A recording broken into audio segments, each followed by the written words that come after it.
Hi friends, this is Bashir Ahmed Kojri and this time with a lecture on political parties. Dear students, this chapter political parties is mentioned in the social science civics book of class 10th. और ध्यान रहे बेटा, ध्यान देना, सुनिए. Every time we go to the news channel, जब भी हम न्यूज़ चैनल्स देखते हैं, क्या हम देखते हैं, हम इंडिया का प्राइम मिनिस्टर नरेंद्र मोदी का जिक्र सुनते हैं, हम अमित शाह का नाम सुनते हैं, हम उमर अब्दुल्ला डॉक्टर फारूक का नाम सुनते हैं, हम महबूबा मुफ्ती का नाम सुनते हैं, हम पाकिस्तान के इमरान खान का नाम सुनते हैं, हम डोनाल्ड ट्रंप का नाम सुनते हैं. वेल, जितने भी जो ये लीडर्स हैं, who are they are the leaders of what are known as political parties. Yes, ये political parties के leaders है. जैसे नरेंद्र मोदी इंडिया का प्राइम मिनिस्टर नरेंद्र मोदी जो है, he belongs to the political party जिसका नाम यूजुअली हम सुनते आए हैं BJP, Bharatiya Janata party.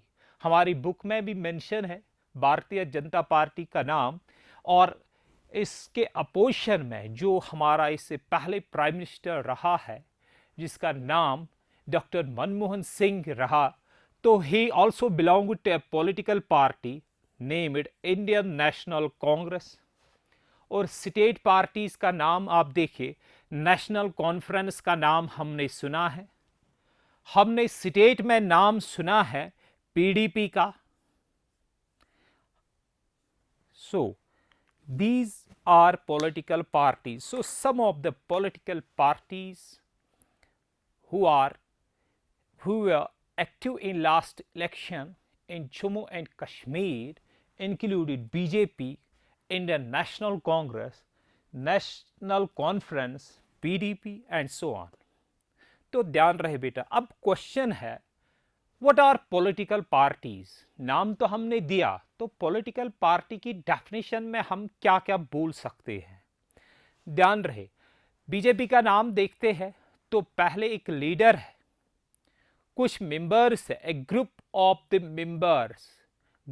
The members who contest, जो कॉन्टेस्ट करते हैं election, group of members contesting and in the election, group of members जो इलेक्शन में हिस्सा लेते हैं, इलेक्शन कॉन्टेस्ट करते हैं अंडर वन सिंबल. ध्यान देना, ग्रुप ऑफ पीपल, पहले group of the people who contest elections, जो कॉन्टेस्ट इलेक्शंस करते हैं, इलेक्शंस में हिस्सा लेते हैं अंडर सिंगल सिंबल, सिंगल इनकी इलेक्शन सिंबल होती है, इनका एक ही सिंगल मैनिफेस्टो होता है, मैनिफेस्टो होता है.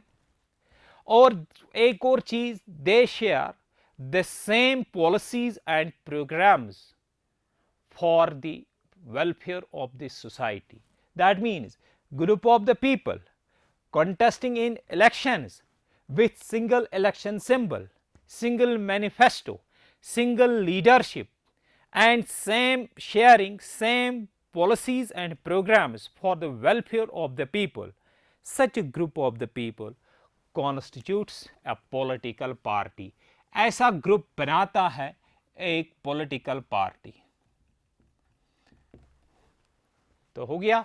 तो पहला क्वेश्चन जो that was asked to us, define political party, जो हमारी बुक हमसे पूछती है what is a political party, तो हमने इसका याद रखा, group of the people contesting elections, जो इलेक्शन में कॉन्टेस्ट करते हैं under single election symbol, single election manifesto, sharing same programmes and policies for the welfare of the people. That's a political party.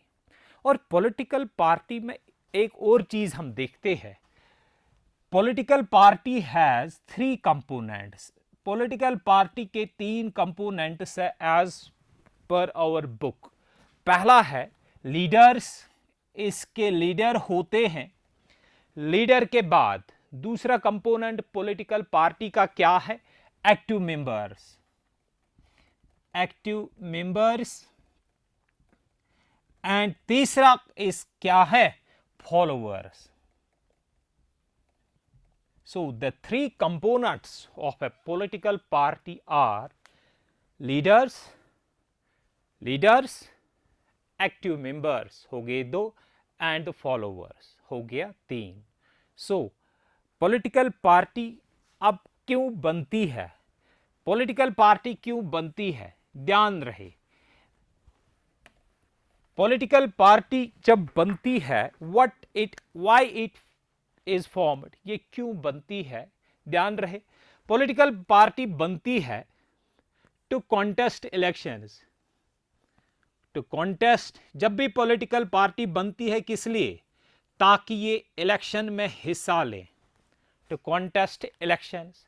और इलेक्शन कॉन्टेस्ट क्यों करें?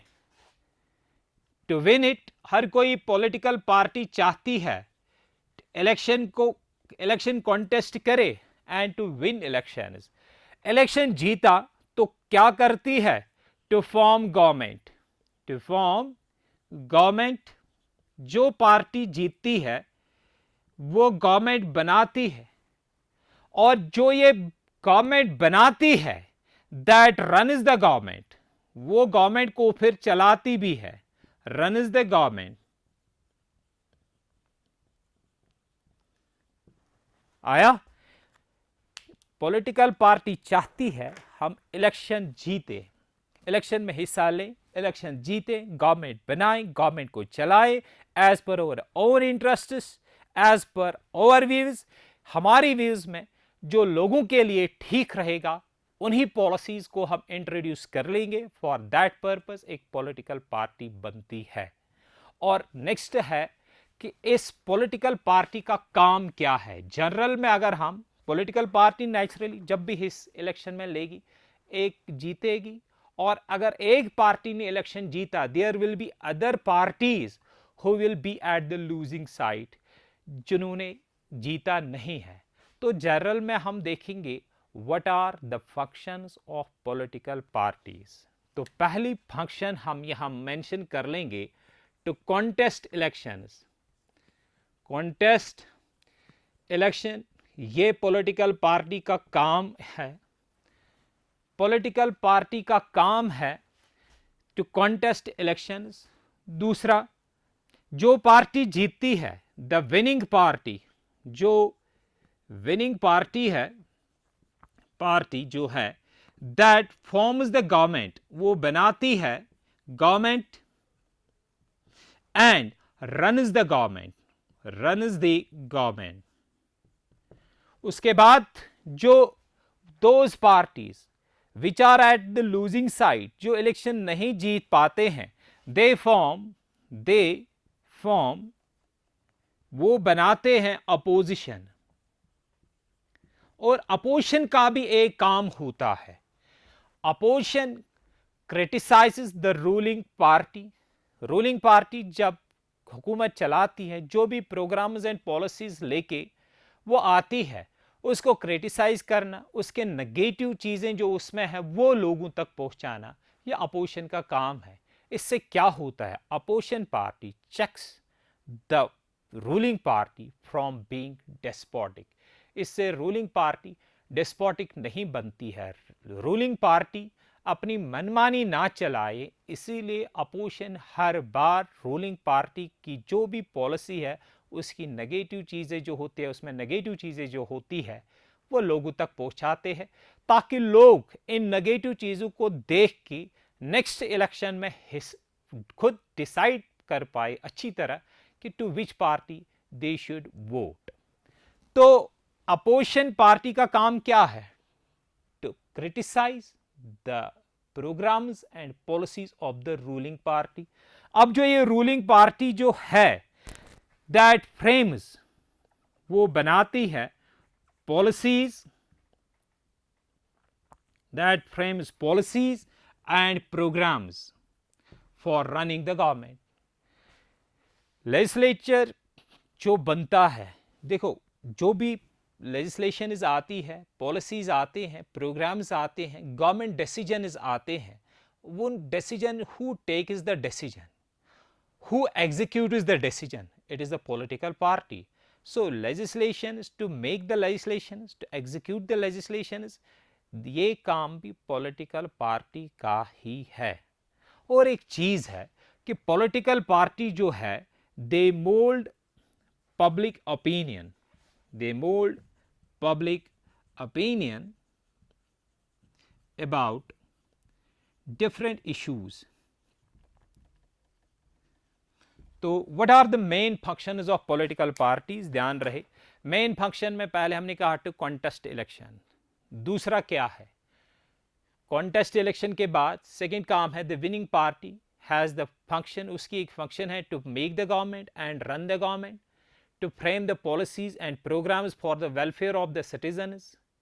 Decision making में इनका खास ये हाथ रहता है। उसके बाद जो पार्टी जीतती नहीं है, दैट मेक्स अपोजिशन, और अपोजिशन का काम क्या है? To criticise the ruling party, to criticise the programmes and policies of the ruling party. इससे रूलिंग पार्टी थोड़ी सी कंट्रोल में रहती है, वो उतना ऐसा कुछ नहीं कर पाती है कि जिससे आम जनता को नुकसान हो। तो these are some of the functions of the political parties.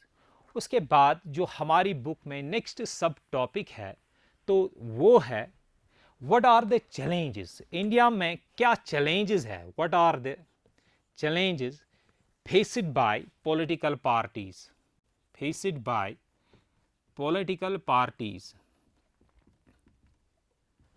Political parties के सामने क्या क्या चैलेंजेस है? आप खुद अपने आप से पूछिए।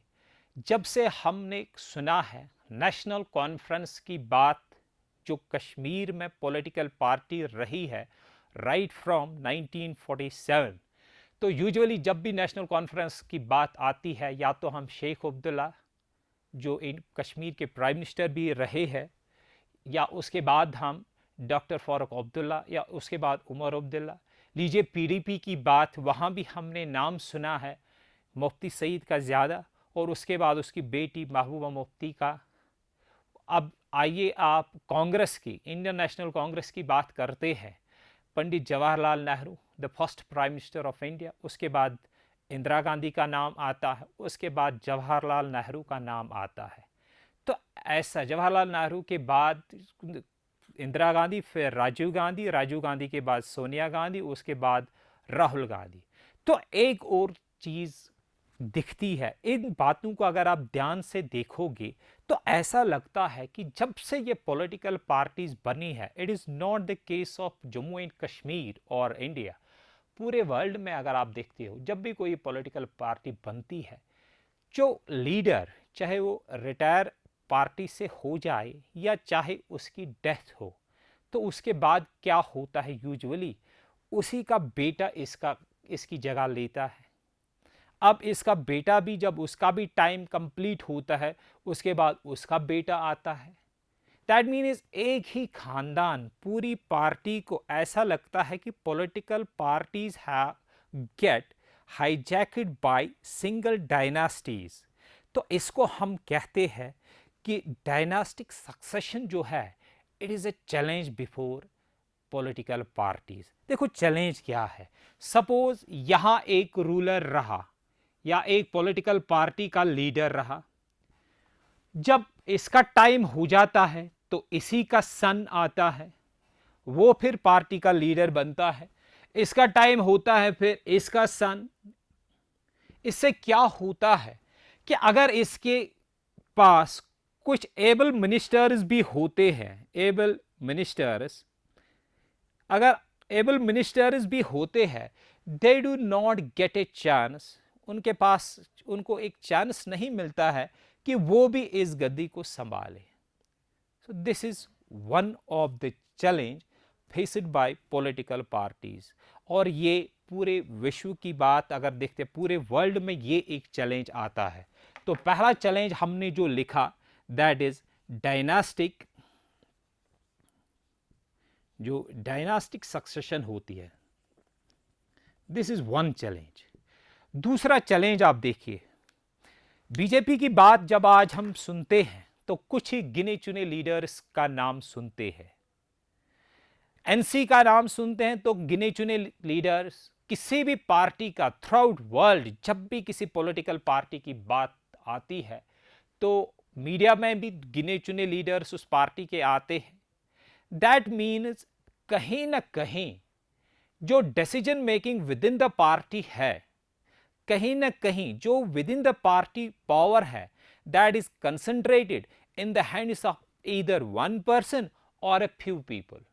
या तो पॉलिटिकल पार्टी के अंदर जो पावर्स है, जो अथॉरिटी है, या तो वो एक बंदे के पास है या कुछ गिने चुने लोगों के पास है, और बाकी पार्टी के मेंबर्स क्या होते हैं, no doubt they are members of the party, they are active members of the party, लेकिन डिसीजन मेकिंग में यूजुअली उनको कंसल्ट नहीं किया जाता है।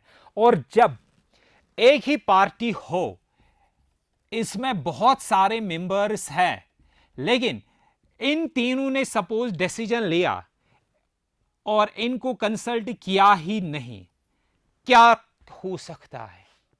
क्या हो सकता है? यस, चांसेस है कि एक स्पेस क्रिएट होती है कि इनके बीच में कॉन्फ्लिक्ट्स हो, कॉन्फ्लिक्ट्स पैदा होते हैं। दैट मीन्स जो ये lack of, we can say within the party equality नहीं है, we can say there is lack of democracy within the political party. तो दूसरा चैलेंज जो है, that is lack of democracy within the political party. ये एक challenge है, क्योंकि इससे क्या होता है, जब डिसीजन कुछ ही लोग लेते हैं, बाकी लीडर्स और इनके बीच में जो डिसीजन मेकर्स होते हैं, इनके बीच में कॉन्फ्लिक्ट होने के चांसेस बढ़ते हैं। So this is one second challenge faced by the political parties. और एक चैलेंज हमें दिखता है हमारी पॉलिटिकल पार्टीज में है कि जब भी इलेक्शन होते हैं, यूजुअली कौन लोग इलेक्शन जीतते हैं? हम बहुत ही कम सुनते हैं कि कोई गरीब लीडर निकला, इसने इलेक्शन में हिस्सा लिया और ये जीत पाता है। अगर होगा भी कहीं तो बहुत कम। यूजुअली इलेक्शन कौन से लीडर जीतते हैं? जो अमीर हो, जिसके पास पैसा हो, जिसके पास मनी पावर हो, मसल पावर हो। That means money and muscle power, they play, ये प्ले करते हैं one of the vital role in the political system, not only of India, throughout the world. Usually जब भी elections होते हैं तो जीता कौन है? वो कैंडिडेट जिसके पास पैसा हो एंड मसल पावर हो। और ये पैसा और muscle power usually during elections हमें दिखता है। तो we can say that money and muscle power, money and muscle power, this is one more challenge before the political parties. और एक चैलेंज है पॉलिटिकल पार्टीज के सामने, आप देखिए हाउ मच वुमेन पार्टिसिपेशन। अगर हम जानते हैं कि इंडिया का जो सेक्स रेशो है, overall average sex ratio is that's almost favourable, तो पूरे वर्ल्ड का अगर हम देखते हैं तो अराउंड उतनी ज़्यादा डिफरेंस नहीं है। नो डाउट वुमेन थोड़ी सी कम है compare to man, but total में अगर जनरली हम देखते हैं जितने मैन उतने वुमेन। लेकिन इलेक्शन में होता क्या है, political party, maximum political parties का क्या हाल है कि ज़्यादा लीडर्स मेल होते हैं, फीमेल बहुत कम होते हैं। That means this unequal participation या unequal membership between of women and men within the political party, ये भी एक चैलेंज है। सो एक और चैलेंज हमने यहाँ मेंशन किया कि unequal membership with in the party based on, that means gender बाइस यहाँ भी है। So the main challenges faced by the political parties, simply हम याद रखेंगे, बहुत ईजी है। पहला चैलेंज है कि डायनास्टिक सक्सेशन है, जिससे एक प्रॉब्लम होती है कि अगर डायनास्टिक सक्सेशन होती है, कोई एबल मिनिस्टर जो इस लीडर के खानदान से नहीं है, उसके को उतना चांस नहीं मिलता है कि वो पार्टी की मेन सीट संभाले। ये एक रीज़न है, ये एक चैलेंज है। दूसरा है lack of democracy within the party. Lack of democracy within the party से मुराद है कि within the political party जो पावर है that is rests within the hands of only one people और a group of people. इससे भी chances होते हैं कि जो बाकी लीडर्स और ये डिसीजन मेकर्स हैं, इनके बीच में कॉन्फ्लिक्ट पैदा होगा। एक और चैलेंज है money and muscle power. Election में वही ज़्यादा जीतते हैं जिसके पास ये दोनों है, मनी भी एंड मसल पावर भी। और नेक्स्ट है unequal membership of main and women with in the political party. This one more challenge that is faced by the political parties. तो अगर चैलेंजेस है, नेक्स्ट हम फिर देख लेंगे कि reforms, what should be the reforms in the political system of India. ये this question has been asked, हमारी बुक में ये क्वेश्चन पूछा गया है कि political what should be the reforms to strengthen the political parties in India. आपको खुद सजेस्ट करने हैं, स्टूडेंट्स को खुद सजेस्ट करने हैं what reforms they would suggest, what reforms they would suggest for strengthening of political parties। Political parties को strengthen करने के लिए हम क्या क्या सजेस्ट कर लेंगे। देखो डियर स्टूडेंट्स, मैं कुछ सजेशंस, 2-3 सजेशंस यहाँ से दूंगा, और ज़रूरी नहीं है कि वो सजेशन 100% एप्लीकेबल हो। यू कैन मॉडिफाई दो सजेशंस, या आप अपने साइड से सजेशंस भी दे सकते हो। तो some of the suggestions I would put forward. एक सजेशन मैं दे सकता हूँ कि within the political party women के लिए एक रिजर्वेशन रखी जाए। तो अगर ज़्यादा नहीं, कम से कम at least I would suggest कि 1/3 reservation within the political party for women. यानी अगर पॉलिटिकल पार्टी के 60 मेंबर्स इलेक्शन में हिस्सा लेते हैं, कम से कम 20 मेंबर्स वुमेन होने चाहिए। At least 1/3 representation or reservation to women within the political party. This is one of the suggestion from my side. आप इसको इंक्रीज या डिक्रीज भी कर सकते हो if you agree with it. और वन मोर सजेशन जो हमने पहले ही बोली कि पहला चैलेंज पॉलिटिकल पार्टी के पास क्या है कि विद इन द पार्टी वहां डेमोक्रेसी नहीं है, वहां कॉन्फ्लिक्ट्स है।